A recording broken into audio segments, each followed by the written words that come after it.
கன்னியாகுமரி மாவட்டம் நெய்யூர் மவுண்ட் லிட்ராசி பள்ளியில் புதிய தலைமுறையின் வீட்டுக்கு ஒரு விஞ்ஞானி நிகழ்ச்சி நடைபெற்றது. இளம் மாணவ மாணவிகளின் அறிவியல் திறனை மேம்படுத்தவும் மாணவர்களின் அறிவியல் படைப்புகளை ஊக்குவிக்கும் வகையிலும் புதிய தலைமுறை சார்பில் வீட்டுக்கொரு விஞ்ஞானி நிகழ்ச்சி நடத்தப்பட்டு வருகிறது. அதன்படி கன்னியாகுமரி மாவட்டம் நெய்யூர் மவுண்ட் லிட்ராசி பள்ளியில் நடைபெற்ற நிகழ்ச்சியை மாவட்ட துணை கண்காணிப்பாளர் பிரவீன் கௌதம் மற்றும் பள்ளியின் தலைவர் வெனிஸ்லாஸ், தாளாளர் பியூலா பத்மபாய் வெனிஸ் உள்ளிட்டோர் தொடங்கி வைத்தனர்.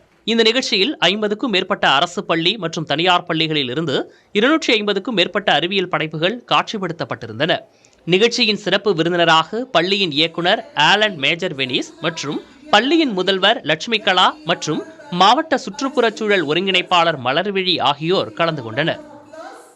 புதிய தலைமுறை கூட இணைந்து நாங்கள் எங்கள் ஸ்கூலில் வந்துட்டு 7வது தடவையாக நடத்திட்டு இருக்கோம்.